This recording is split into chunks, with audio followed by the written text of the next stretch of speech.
Cek. Halo sobat nih, kita gas lagi dah Dragon Masternya. Dan seperti biasa juga, tolong dibantu komen dan juga tolong dibantu like. Dan seperti biasa juga, kritik dan saran masih aja, tulis di komentar aja. Ini banyak yang bilang kalau cara pembawaannya bagus tapi agak alay atau gimana gitu. Jadi kita agak lebih baik pelan-pelan improve ya coy ya, agar mengikuti standar yang lebih tinggi lagi, biar lebih rame lagi. Oke.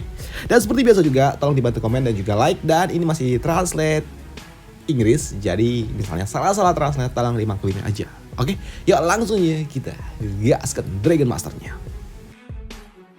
Mereview sedikit dari part sebelumnya. Saat ini Zoo bersama dengan bocah hijau mereka telah mengatur sebuah kesepakatan di mana Zoo akan saling memanfaatkan bersama dengan bocah hijau ini, di mana bocah hijau akan memanfaatkan Zoo dan Zoo juga akan memanfaatkan bocah hijau ini tanpa saling mengetahui satu sama lain, di mana Zoo akan membiarkan bocah hijau ini mengatur berbagai macam keperluan, sedangkan Zoo akan mengatur penaklukan wilayah yang disebut Lincuan. Karena mereka saat ini ada di benua yang lebih tinggi, mereka berencana untuk dapat menaklukkan Lincuan, tapi Zoo dia tidak mengatakan kalau dia berasal dari Lincuan. Dan setelah bocah hijau pergi mengumpulkan dan mencari bendera Oracle, di sini Zoo dia pun berbicara kepada bocah Pei kalau dia akan menyiapkan beberapa orang yang akan mengikuti perintah dari bocah Pei. Dan hal itu pun ternyata benar. Tak butuh waktu lama, Zoo dia pun mengumpulkan beberapa kultivator untuk ikut bersama dengan dirinya menaklukkan Lincuan di bawah kendali dari Zoo. Dan Zoo juga akan membayar cukup mahal kepada orang-orang yang akan bekerja ini. Dan setelah Zoo dia mengumpulkan para pasukan, di sini bocah hijau dia pun datang,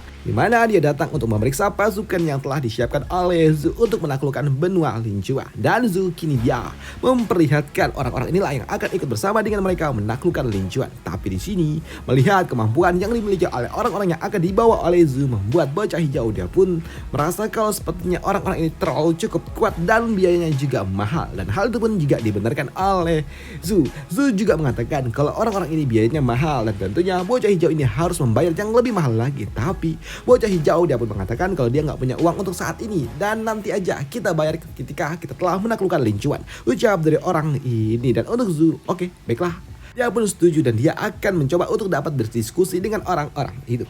Selain itu juga di sini bocah hijau dia pun mengatakan kalau ada pihak dari kelompok lainnya yang ingin mengambil jalur yang sama dengan jalur yang telah mereka pilih dan mereka menantang Zoo untuk memperebutkan jalur itu. Ucap dari pria hijau yang membuat Zoo, "Hey, ada yang menantang? Siapa?" Ucap dari Zoo. Dan di sini bocah hijau dia pun mengatakan kalau yang menantangnya adalah kelompok dari dewa lainnya, di mana mereka ingin mengambil jalur yang sama yang akan dipilih oleh Zoo dan juga kelompoknya, hingga membawa Zoo harus pergi menuju pengadilan. Dan pengadilan pun memutuskan untuk menyelesaikan ini di atas arena, dan itu membuat Zoo dia harus berselisih dengan pria ini yang ingin mengambil jalur yang sama dengan jalur yang dipilih oleh Zoo, jalur menuju Lincuan, di mana Zoo kini dia harus berselisih dengan pria ini, di mana orang ini dia pun mengatakan kalau dia akan mengambil alih wilayah yang akan dipilih oleh Zoo dan dia tidak akan pernah membiarkan Zoo mengambil wilayah itu. Dan dia meminta kepada Zoo untuk mengeluarkan naga putihnya karena ternyata pria ini adalah kakak dari bocah yang sebelumnya telah dikalahkan oleh Zoo. Dan untuk Zoo, halah, ternyata orang ini memiliki dendam pribadi dengan dirinya dan ingin merusuh. Baiklah, dan karena orang ini ingin melawan Shelby, di sini Zoo dia pun kini memanggil Shelby untuk keluar. Dan untuk Shelby, dia pun menguap dan dia merasa kalau dia lagi istirahat kok diganggu aja. Dan karena memang niat pria putih ini dia ingin mengalahkan Shelby dan juga Zoo, dia pun tak berpikir panjang langsung menyiapkan jimat ajaibnya untuk segera menghentikan Shelby. Dan dengan menggunakan jimat itu di sini dia dapat menghentikan Shelby untuk dapat menggunakan skill sihir miliknya yang membuat kini Shelby nggak akan bisa menggunakan teknik sihir. Dan itu membuat orang ini dia pun mendapatkan rasa cemooh dari orang-orang yang ada di tempat ini. Mereka tidak menyangka kalau ternyata orang ini dia justru menggunakan jimat-jimat aneh untuk menahan kekuatan dari Shelby yang nggak akan bisa menggunakan kekuatan sihir naganya. Dan untuk pria ini dia pun gak peduli dengan cemohan dari orang-orang yang ada di sekitaran tempat ini. Dan untuk Zoo, halah, dia pikir itu adalah sebuah jimat yang dapat menghancurkan seekor naga, tapi ternyata cuma menyimpan dan juga menyegel kekuatan dari Shelby. Dan untuk Zoo, dia gak peduli dengan itu semua karena dia yakin dengan kemampuan fisik yang dimiliki oleh Shelby cukup bagi dirinya untuk dapat mengalahkan pria putih itu. Dan diremehkan oleh Zoo tentunya membuat pria putih ini dia kesal dan tidak terima, dan dia langsung menyiapkan sebuah serangan kepada Shelby. Tapi ketika serangan itu datang di sini, ternyata serangan dari pria itu cukup mudah untuk dapat dihindari oleh Shelby. Dan serangan yang dihentikan tentunya membuat pria ini dia tidak terima dan kesal, dan dia lagi-lagi melepaskan serangan keduanya kepada Shelby. Tapi Serangan yang seperti ini tentunya tidak akan berguna bagi Xiaobi, dan Xiaobi dia juga langsung menyiapkan cakar naga imutnya untuk dapat menghentikan pria itu.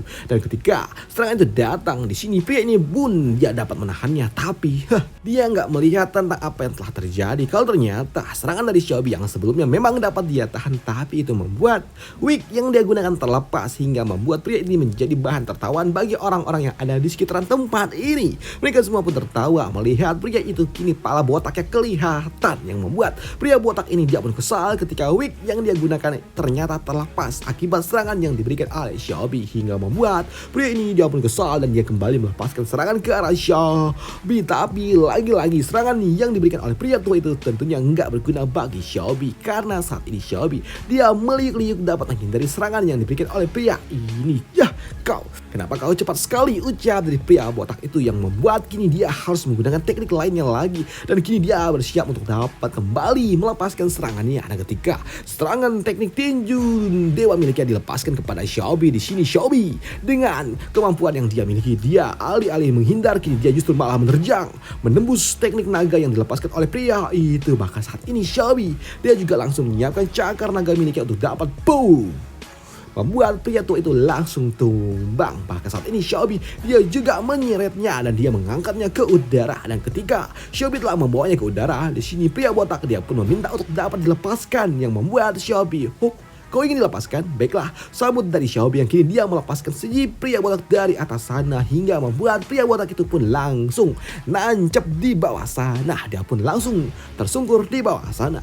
Dan pertandingan itu pun selesai begitu aja, yang membuat Zuha dia merasa ini nggak menarik, cuman gini doang, nggak ada seru-serunya, ucap dari Zu. Dan karena penantang udah kalah, di sini panitia memutuskan kalau jalur yang telah dipilih yang ada di wilayah barat tetap akan diserahkan kepada Zu dan juga kelompoknya, karena memang penantangnya udah kalah. Dengar itu semua tentunya membuat para penonton nggak puas dengan hasil pertandingan, karena pertandingannya gitu doang, nggak ada menarik-menariknya.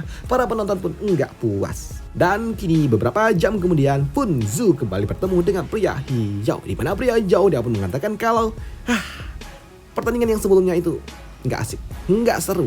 Tapi di sini pria hijau dia pun mengatakan kalau koridor atau jalur yang mereka pilih itu adalah jalur yang menuju sebuah tempat yang disebut sebagai Lincuan.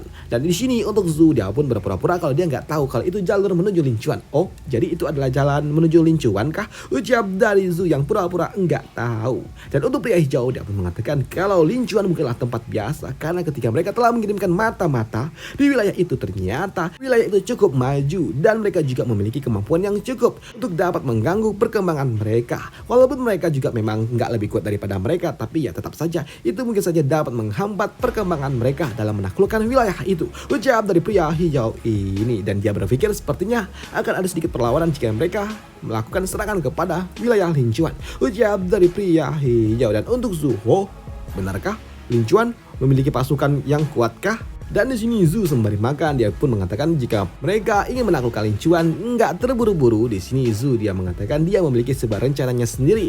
Dia meminta kepada pria ini untuk nggak langsung aja nyerang Lincuan, tapi mencoba untuk memberikan sebuah pendekatan dari dalam, ucap dari Zu. Apalagi saat ini Lincuan pasti sedang diincar juga oleh kelompok-kelompok lainnya. Maka dari itulah lebih baik kita singkirkan aja dulu para kelompok-kelompok lain itu. Dan untuk Lincuan nanti gampang ditaklukkan karena mereka jauh lebih lemah dibandingkan para kompetitor kita, ucap dari Zu. Dan rencana dari Zu pun disetujui juga oleh bocah hijau ini. Mengingat kekuatan Lincuan juga nggak sekuat itu, tapi kompetitor mereka jauh lebih kuat. Jadi mereka pun memutuskan untuk menyingkirkan para kompetitornya dulu sebelum mereka menaklukkan Lincuan, ucap dari bocah hijau. Dan Zu dia pun setuju dengan kesepakatan itu karena Zu dia punya rencananya sendiri. Selain itu juga di sini Zu dia pun meminta kepada bocah hijau untuk menyiapkan alat-alat dan juga perlengkapan sebelum mereka menaklukkan Lincuan. Dan untuk bocah hijau dia pun menerima tawaran dari Zu dan dia akan menemui Zu 1 bulan lagi, dan dia akan menyiapkan semua keperluan yang dibutuhkan oleh Zu 1 bulan lagi, ucap dari bocah hijau itu. Dan benar saja, kini 1 bulan kemudian mereka semua telah berkumpul di depan sebuah gua. Gua yang akan menghubungkan langsung ke dataran Lincuan. Dan setelah mereka memasuki gua itu, mereka pun tiba di sebuah wilayah dari Lincuan yang ada di tempat ini. Dan kota yang mereka datangi pertama adalah kota yang disebut sebagai kota Yongli yang ada di wilayah Lincuan. Dan di sini Zhu dia pun mengatakan kalau dia akan pergi menaklukkan kota ini. Dan dia juga mengatakan kalau orang-orang yang ada di tempat ini nggak perlu sampai turun tangan jika hanya menaklukkan kota kecil seperti ini. Biar akulah yang maju sendiri, ucap dari Zhu. Hei, apakah kita tidak menggunakan bendera Oracle? Tanya dari mereka. Dan untuk Zhu dia pun mengatakan enggak perlu. Cukup dia saja maju sendiri, ini semua akan ditaklukkan karena ini hanyalah kota kecil, ucap dari Zhu. Dan benar saja, kini Zhu dengan menggunakan Evil Star dia pun mendekati kota itu dan dia meminta kepada seluruh penduduk kota untuk takluk bersama dengan dirinya. Hai, aku adalah Zhu Mingyang, aku adalah keturunan dari dewa tertinggi. Aku akan menaklukkan tempat ini dan jika ada yang melawan tentunya dia harus dihukum. Dan jika mereka mau tunduk maka semua akan baik-baik saja, ucap dari Zhu yang akan menaklukkan tempat ini. Dan dalam sekejap orang-orang ini semua langsung mereka pun menyerah. Mereka semua memutuskan untuk dapat menyerah bersama Zhu Mingyang. Yang mulia kami tunduk, ucap dari orang-orang itu. Dan untuk Zhu, haluh, dia pun malu melihat sikap akting yang ditunjukkan oleh orang-orang ini. Karena sebelumnya Zhu dia juga telah menyebarkan informasi kalau dia akan menaklukkan kota ini. Dan untuk orang-orang yang ada di kota ini tentunya mereka semua kenal dengan Zhu. Dan mereka juga mulai bermain drama sesuai dengan perintah dari Zhu sebelumnya.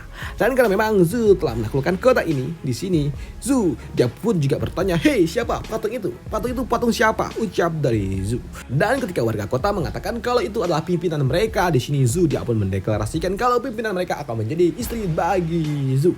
Dan semuanya harus tunduk dengan dirinya. Dengan begitu maka kota ini akan damai, ucap dari Zhu. Dan untuk orang-orang ini,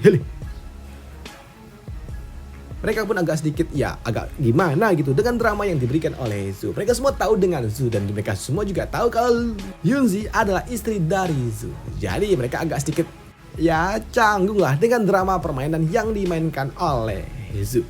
Dan dengan drama seperti ini maka Zhu dapat menaklukkan kota ini dengan aman tanpa ada sebuah perlawanan dan juga nggak ada kerusakan. Jadi Zhu sengaja bermain drama-drama ini agar bocah hijau enggak curiga. Dan setelahnya kini Zhu dia pun kembali melaporkan kepada bocah hijau kalau semua udah terkendali, semua berjalan dengan lancar, ucap dari Zhu. Hei, dengan apa yang diucapkan oleh Zhu tentunya membuat mereka pun bingung lah. Bagaimana mungkin? Loh, kok bisa ditaklukkan dengan semudah ini? Ucap dari bocah hijau. Dan untuk Zhu, kultivasi yang mereka miliki di kota itu nggak tinggi-tinggi amat. Jadi mereka semua takut dengan diriku, ucap dari Zhu. Yang membuat bocah hijau ini jadi agak sedikit bingung. Padahal intel dan juga rumor yang dia dapatkan kalau orang-orang yang ada di kota ini sangat kuat dan juga sedikit melawan. Tapi kenapa ketika Zhu yang mencoba menaklukkan kota ini, loh mereka semua malah tunduk dengan mudah. Hei, aku tidak menyangka kalau ternyata orang-orang ini semua pengecut, ucap dari bocah hijau ini. Dan untuk Zhu dia pun mengatakan itu semua wajar karena ini hanyalah kota kecil, jadi mereka nggak mau melawan, ucap dari Zhu. Dan sekarang udah nggak perlu khawatir dan sekarang waktunya kita untuk pergi ke tempat lainnya lagi, ucap dari Zhu. Hei, menaklukkan sebuah kota dengan cara yang mudah seperti ini tentunya membuat bocah hijau jadi bingung. Apa? Kita kan baru saja menaklukkan kota ini. Apakah kita akan menaklukkan kota lain? Ucap dari bocah hijau. Dan untuk Zhu, dia pun mengatakan tidak perlu khawatir. Tapi agar kota ini tetap ada di bawah kendali mereka, maka kota ini harus memiliki sebuah bukti dan juga tanda agar kelompok-kelompok lain tidak datang mencoba untuk mengambil alih wilayah ini. Jadi apakah kita harus menggunakan bendera Oracle di kota ini sebagai tanda kalau ini adalah wilayah kita? Ucap dari Zhu yang membuat bocah hijau dia pun berujar, oh iya itu benar, ucap dari bocah hijau yang kini dia memberikan bendera Oracle kepada Zhu. Dan untuk Zhu, ayo kita tanam bendera Oracle di tempat ini dan ini akan sebagai bukti kalau ini adalah wilayah kita, ucap dari Zhu. Namun di dalam hati Zhu dia pun sungguh sangat senang karena pada akhirnya kekuatan misterius ini akan menjadi kekuatan miliknya. Yes, akhirnya bendera Oracle ada di tanganku, ucap Zhu di dalam hati. Dan setelahnya kini mereka pun pergi menuju kota lainnya lagi untuk menaklukkan kota lainnya lagi. Tapi karena sudah malam, mereka memutuskan untuk tinggal di kota itu dulu, melihat-lihat tentang apa yang ada di dalam kota ini sebelum mereka melakukan sebuah penyerangan besok pagi, ucap dari mereka. Dan di sini ketika mereka telah masuk ke dalam kota ini, di sini bocah hijau dia pun merasa kalau orang-orang yang ada di kota ini sepertinya mereka nggak tahu tentang apa yang akan terjadi dengan mereka keesokan harinya, karena besok tentunya akan ada sesuatu yang sungguh sangat luar biasa, ucap dari bocah hijau. Dan untuk Zhu dia pun membenarkan itu semua dan dia meminta kepada bocah hijau untuk beristirahat aja malam ini, sedangkan dirinya akan sedikit menjelajahi tempat ini dulu, ucap dari Zhu. dan menjelajah. Maksud dari Zhu adalah pergi menuju kedai kopi, dan ternyata di kedai kopi itu terdapat ciwi-ciwinya. Di sini Zhu nggak menyangka kalau ternyata semuanya ada di tempat ini. Dan di sini Zhu dia pun bertanya tentang apa yang telah terjadi dengan tempat ini selama dia pergi. Dan untuk Xihua dia pun mengatakan kalau saat ini di wilayah sekitaran daerah benua ini mereka semua juga udah mulai satu persatu dimasuki oleh orang-orang yang berasal dari dunia luar, dan mereka juga mulai menguasai wilayah itu, serta beberapa kekuatan besar yang ada di sini masih tetap ada, namun mereka semua mulai fokus dengan urusan wilayah mereka masing-masing, ucap dari Xihua. Dan untuk Zhu dia pun tahu kalau itu semua pasti akan terjadi. Dan di sini Zhu dia juga mengatakan kalau beberapa wilayah mungkin saja akan merusuh. Jadi di sini fokus utama mereka adalah melindungi kota ini, ucap dari Zhu.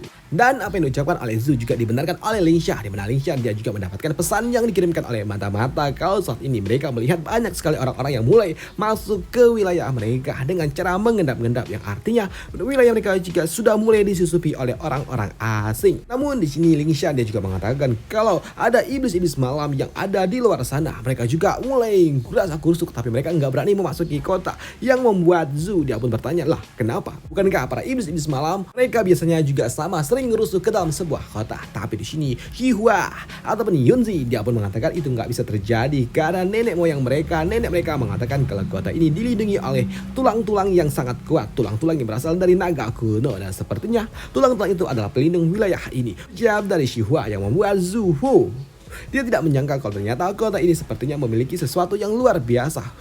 Jangan-jangan ini ada berkah dari dewa juga di kota ini, ucap dari Zhu. Yang artinya kota ini sepertinya memiliki banyak rahasia juga yang belum terungkap, ucap dari Zhu. Dan hal itu pun juga dibenarkan oleh mereka berdua. Ya, itu benar, sepertinya kota ini masih memiliki banyak rahasia yang tidak kita ketahui, ucap dari para ciwi-ciwi ini. Tapi ketika mereka sedang berdiskusi, mereka pun mendapatkan sebuah kunjungan, dan ternyata yang datang itu adalah gadis Persik, di mana gadis Persik dia pun mengatakan kalau mereka mendapatkan sebuah kunjungan, di mana yang datang ini adalah mereka yang berasal dari pusat kekaisaran. Mereka datang untuk mengadakan sebuah pertemuan, dan jika mereka tidak datang dan tidak mau menemui pertemuan itu, maka dianggap Zhu dan juga Lin Chuan tidak mematuhi keputusan dari kekaisaran, ucap dari gadis Persik, yang membuat Zhu dia pun tahu kalau sepertinya ini sedikit merepotkan. Tapi untuk Lin Xia dia pun mengatakan kalau sepertinya wilayah kekaisaran mereka ingin mengambil alih Lin Chuan secara penuh dari tangan keluarga mereka, yang membuat Zhu dia pun tahu kalau sepertinya ini semua akan jadi menarik. Dan untuk Zhu dia pun meminta kepada Lin Xia untuk ikut bersama dengan dirinya menghadiri pertemuan itu. Dan benar saja, kini Zhu dia pun datang menemui pertemuan itu, di mana dia bertemu dengan putra mahkota. Dan untuk putra mahkota yang datang ternyata bukanlah putra mahkota kerajaan pusat ataupun kekaisaran pusat, tapi ini adalah putra mahkota dari wilayah Lin Chuan, di mana dia datang ke tempat ini setelah saling menyapa bersama dengan Zhu Bingang. Di sini putra mahkota dia pun meminta kepada Zhu untuk menyerahkan seluruh pasukan yang ada di Lin Chuan yang sebelumnya ada di bawah kendali dari Yunzi jatuh kepada pihak kekaisaran saja. Tapi di sini Zhu atas nama Yunzi dia pun menolak itu semua karena saat ini Yunzi nggak ada. Jadi Zhu sebagai suami Yunzi dia pun mengatakan jika pasukan Lin Chuan akan tetap berada di bawah kendali dari Yunzi, ucap dari Zhu, yang membuat putra mahkota pun kesal. Dan di sini putra mahkota dia pun menganggap kalau Zhu dia nggak tahu tentang apa yang telah terjadi dengan dunia ini. Dan jika mereka pasukan yang berasal dari wilayah lain datang ingin menaklukkan wilayah mereka, tentunya ini akan sangat sulit jika mereka tidak bersatu. Makanya di sini putra mahkota dia meminta seluruh pasukan yang ada di bawah kendali dari Yunzi untuk tunduk bersama dengan mereka, bersatu. Tapi untuk Zhu nggak peduli dengan itu semua karena pasukan Lin Chuan ada di bawah kendali dari Yunzi, maka tetap akan bersama dengan Yunzi, ucap dari Zhu.